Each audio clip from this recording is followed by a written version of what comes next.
So இதில் நான் வந்து 1 கப் ராகி மாவு வச்சுருக்கேன், அதுக்கப்புறம் ஒரு 1/2 கப் வந்து அரிசி மாவு வச்சுருக்கேன்.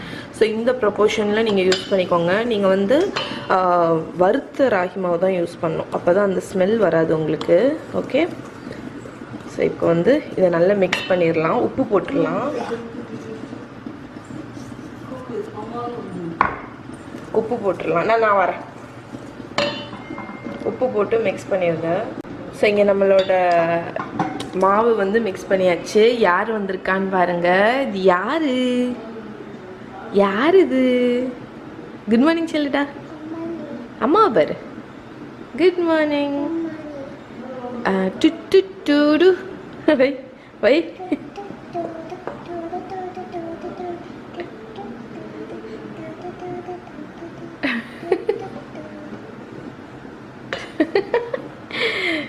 கால்லாம் பாருங்க, ஃபுல்லாக ஸ்கெட்சு ஸ்கெட்சு ஸ்கெட்சு கிச்சுக்கா.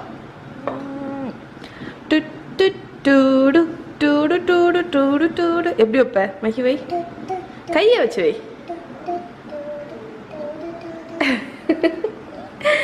ஓகே, மாவு வெறியாச்சா? இப்போ தண்ணி ஊற்றிடுவோமா? ஓகே, ஸோ இது நல்லா மிக்ஸ் பண்ணியாச்சு. கோழி எப்படி பண்ணும்? கோழி எங்க இருக்கு? எங்க இருக்கு பாருங்க, இதுல கோழி இருக்கு. கோழி என்ன பண்ணும்?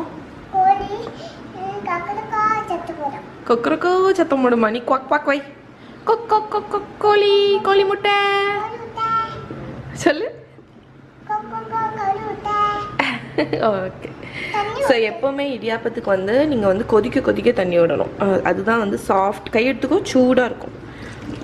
சாஃப்டாட்டு இடியாப்பம் வர்றதுக்குள்ள ட்ரிக்கு. தலைன்னு கொதிக்கும் தெரியுமா? அந்த தண்ணியை விட்டு டோ மாதிரி விரும்பிடுங்க. ஸோ இங்கே பாருங்கள், நான் வந்து டோ வந்து ரெடி பண்ணிட்டேன். இப்போ வந்து நம்ம இடியாப்பம் புழிஞ்சிடலாம். இதை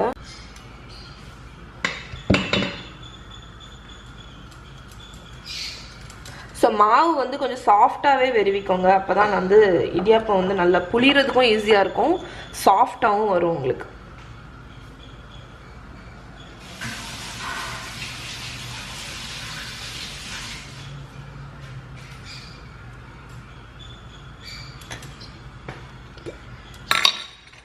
ஸோ இந்த இடியாப்ப தட்டில் லைட்டாக ஆயில் அப்ளை பண்ணிடுங்க.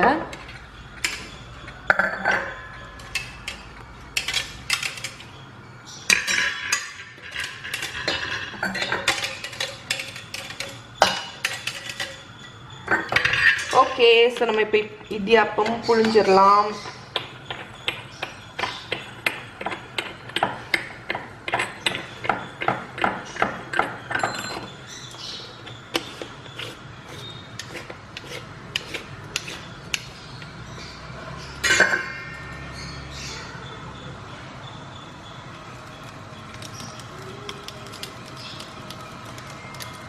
ஸோ எனக்கு வந்து நிறைய பேர் அனுப்புகிற குவெஸ்டினில் வந்து ஒரு முக்கியமானது என்னன்னு பார்த்தீங்கன்னா, இடியாப்பம் வந்து ஹார்டாக இருக்குது, அதை வந்து எப்படி சாஃப்டாக கொண்டு வரணும் அப்படின்னு.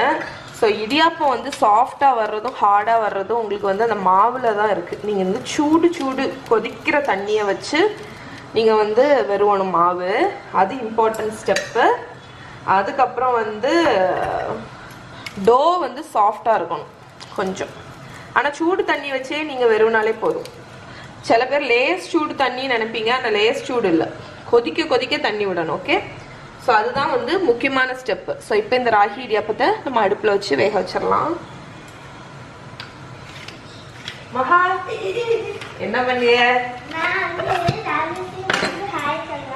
ரகசியமா ஹாய் சொல்லலாம் நந்தியா, சொல்லு ஹாய். இங்கே வா, தெரியுதா? ஆமாம் தெரியல. ஹாய் மகா, ஹாய் சொல்லிட்டா. நீ எப்படி பண்ணுவ? சரி, இந்த இதை பண்ணு. சரியா?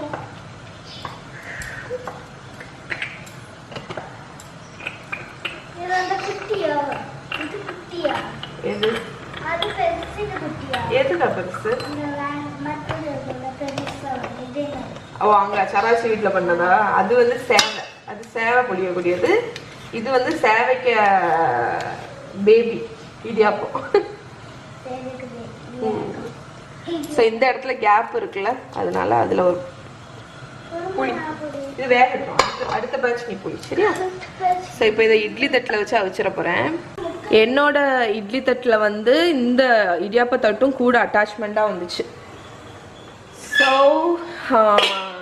சில பேத்துக்கு இட்லி தட்டில் அட்டாச்மெண்ட்டாக வரும், சில பேத்துக்கு இதெல்லாம் வராது. நான் இப்போ இந்த மூடியை போட்டு மூடி இது வந்து ஒரு 5-10 நிமிஷம் வேகட்டும். 10 நிமிஷம் ஆகாது, ஒரு 5லேருந்து 8 நிமிஷம் அவ்வளோதான். ஸோ இங்கே பாருங்கள், நம்ம இடியாப்பம் வந்து அவிஞ்சாச்சு.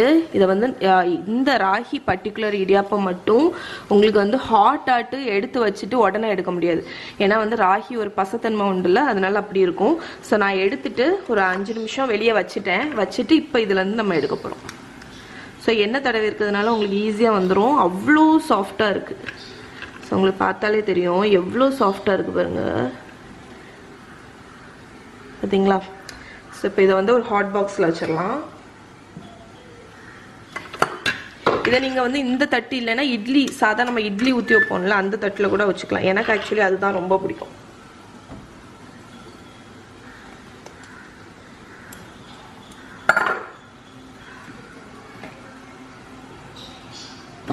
ஓகே, இங்கே பாருங்கள்.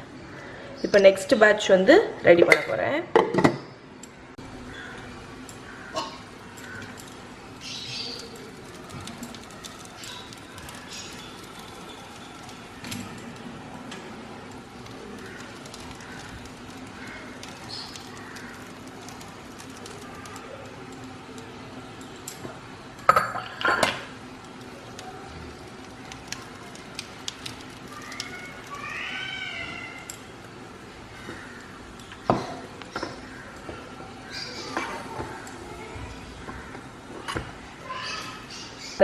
நம்மளோட பிரேக்ஃபாஸ்ட் வந்து எக் கறி, அதுக்கப்புறம் ராகி இடியாப்பம்.